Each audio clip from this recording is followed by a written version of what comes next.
revenir sur ses pas quand on a trébuché. Écrire des lettres, entre guillemets, des chaînes de prière, persuadé qu'arrêter la chaîne porte malheur.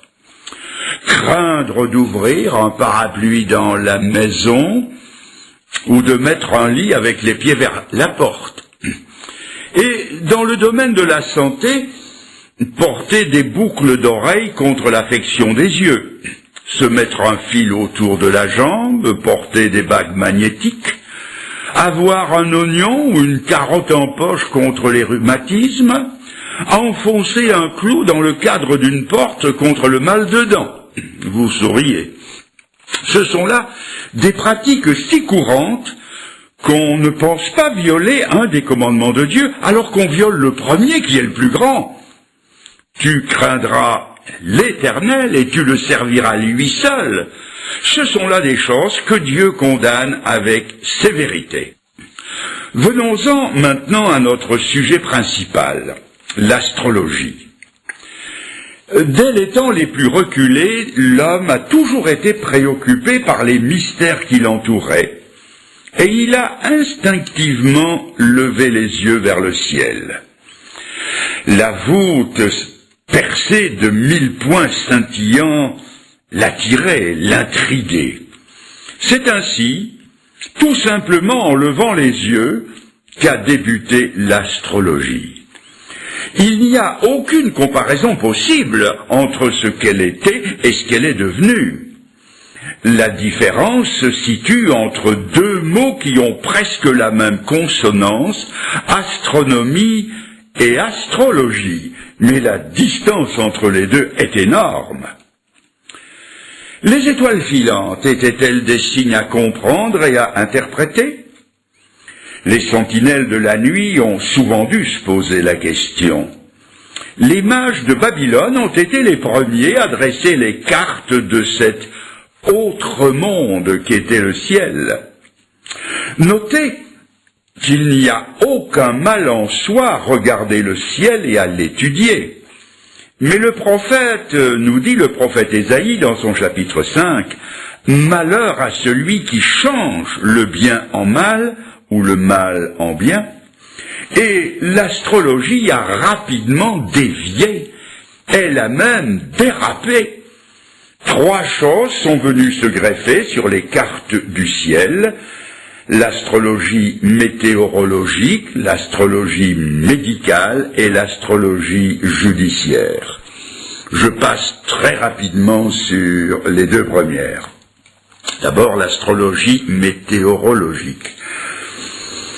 Des initiés ont publié les premiers almanachs, et ils ont étonné les simples en prédisant les saisons, le temps et les éclipses. Les navigateurs d'autrefois, hautement tributaires du temps et des vents, consultaient le ciel pour deviner par avance le temps qu'il ferait. Non pas le ciel des nuages, mais le ciel des étoiles. Deuxièmement, aussi rapidement, l'astrologie médicale. Si les étoiles avaient une influence sur les saisons, sur le temps, le vent, la pluie, la sécheresse ou la température, pourquoi n'en auraient-elles pas sur la santé? C'est ainsi que des charlatans avisés manipulèrent leurs connaissances en les mêlant aux secrets insondables du scintillement des étoiles. Avec leurs herbes médicinales, ils vendaient, vous allez reconnaître la formule, ils vendaient la foi de bon augure, qui, en rassurant, facilitait la guérison. Le filon du ciel était trop précieux pour ne pas être exploité sans vergogne par ceux qui vivent de l'inquiétude des âmes désemparées. Et troisièmement, nous arrivons à l'astrologie judiciaire, appelée telle, celle qui nous intéresse plus particulièrement. C'est celle qui apprécie les chances, que je mets entre guillemets. Cette astrologie prétend expliquer et orienter la vie des gens d'après le mouvement des étoiles. C'est ainsi qu'on a découpé le ciel visible en 12 portions. Mais, première faille de taille dans la chance, toutes les étoiles de l'hémisphère austral furent oubliées. Elles n'existent nulle part dans les cartes astrologiques. Et pourtant, elles sont là, au-dessus de la tête des Australiens, des Sud-Africains et des Sud-Américains, qui n'ont pas du tout le même ciel que le nôtre. On découpa donc le ciel visible en 12 portions, et on y introduisit le Soleil, la Lune et 5 planètes au lieu des 8 qui existent. C'est ainsi qu'ont été créés les signes symboliques dits du zodiaque. Comment ont-ils été imaginés? En enfermant des groupes d'étoiles dans des dessins figuratifs purement imaginaires. Alors je répète, en enfermant des groupes d'étoiles dans des dessins figuratifs purement imaginaires. Telle est l'origine babylonienne et païenne du zodiaque, que le Soleil semble parcourir en un an, mais qu'en réalité, il ne parcourt pas. L'astrologie, est-ce que c'est sérieux? C'est la première question qui se pose. Le café que je bois le matin peut être sérieusement bon ou mauvais. Mais que mon avenir soit écrit dans le marc de café, ça, ce n'est pas sérieux. Les cartes astrologiques primitives sont peut-être de la belle ouvrage, comme on dit, je veux bien. Mais que ma destinée y soit écrite, ça, ce n'est pas sérieux. Du reste, tout le système astrologique du ciel est scientifiquement faux. Rien n'est demeuré fixe dans l'immense mécanique céleste, tout a évolué, plus rien n'est semblable à la carte astrologique initiale, cependant elle est toujours employée par les astrologues modernes. Un enfant de 7 ans sait aujourd'hui que le Soleil ne tourne pas autour de la Terre, mais bien l'inverse. L'astrologie travaille imperturbablement sur la notion du Soleil qui tourne autour de la Terre. Et puis, le ciel n'est pas plat comme le supposaient les astrologues qui ont établi la carte divinatoire du ciel. Les astres qui se croisent, pour employer leur jargon, sont en réalité à des distances inimaginables les uns des autres. Contrairement aux affirmations de l'astrologie, les astres stationnaires ou rétrogrades n'existent pas. En plus, les 3 planètes Uranus, Neptune et Pluton ne figurent pas sur la carte astrologique. Et c'est à l'astrologie qu'on se fie pour guider sa vie. Et puis, qui a décidé que telle ou telle conjonction d'étoiles était favorable ou défavorable? Comment peut-on accepter que des jumeaux nés sous la même étoile, à la même heure, comme Ésaü et Jacob, ont cependant des destinations diamétralement opposées? Oh, bien sûr, quand les prédictions des astrologues sont assez vagues, ça peut être 50% vrai, comme on dit 50-50. Si ce n'est pas blanc, c'est noir. Si ce n'est pas une fille, c'est un garçon, une fois sur 2. Mais quand les prédictions deviennent plus précises, quelle déconvenue! C'est ainsi que les astrologues arabes, juifs et chrétiens du Moyen-Âge, s'accordèrent pour prédire la fin du monde pour le mois de septembre de l'an 1185. Et nous sommes tous là. Les astrologues les plus sérieux ont prédit un déluge universel pour le mois de février 1524. Je répète, 1524. Le docteur Auriol de Toulouse se construisit un bateau, une arche pour sauver sa famille, mais pas une goutte d'eau ne tomba sur Toulouse, bien que Saturne, Mars et Jupiter étaient en conjonction sous le signe du Poisson.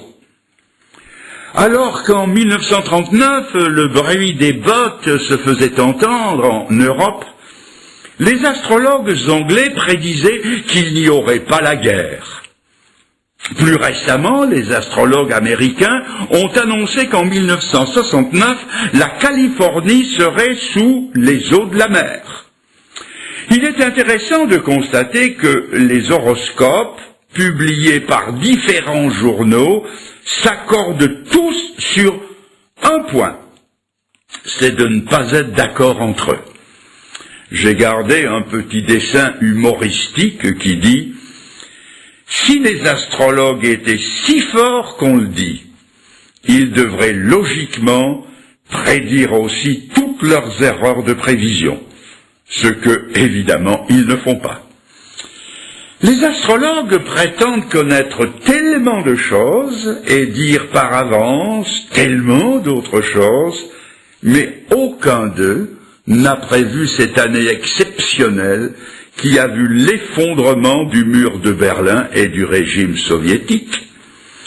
Ces voyants par étoiles interposées n'ont pas vu que pour sa traversée inaugurale de ce mois d'avril 1912, l'insubmersible Titanic serait au fond de l'océan Atlantique. Le ciel astrologique n'a révélé à aucun d'eux la date du 11 septembre 2001 et l'attentat terroriste contre les 2 tours du World Trade Center à New York. Si l'astrologie avait quelque chose de sérieux, ne pensez-vous pas que les astrologues avisés se seraient tous enrichis en gagnant aux courses, à la loterie, au sport toto ou à la bourse? Mais ils ne peuvent s'enrichir que sur le compte des crédules qui vont les consulter. Alors certains prétendent que c'est un divertissement. Ils disent cela pour s'excuser de le lire chaque jour.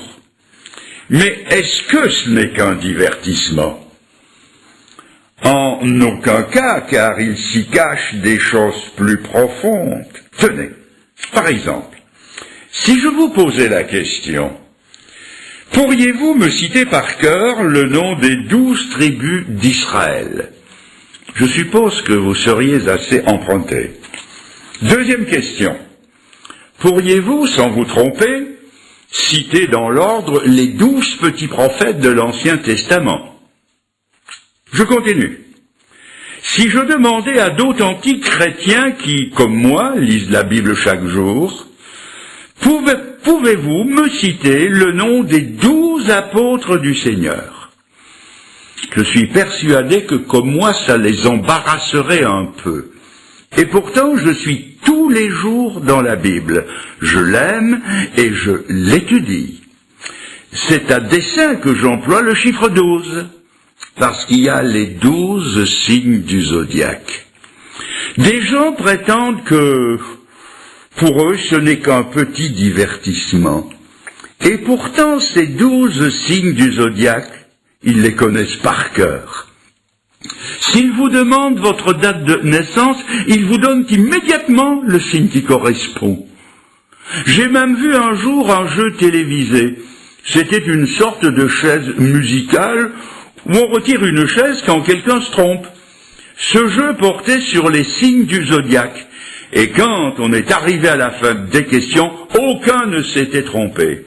Si donc, on ne se trompe pas dans ces choses, c'est que le cœur est pris et qu'on y est tout entier. L'astrologie est une chose dangereuse. Comme tout système basé sur le mensonge, elle est d'origine satanique, Satan étant le père du mensonge. C'est une vieille maladie spirituelle, parmi les plus anciennes qui ait affligé l'humanité. Elle est dangereuse parce que dans l'astrologie, l'individu est le centre d'attention. Le sujet de prédilection de chacun, c'est soi-même. Ce que veut le lecteur de l'horoscope, c'est qu'on m'annonce mon horoscope à propos de ma vie, de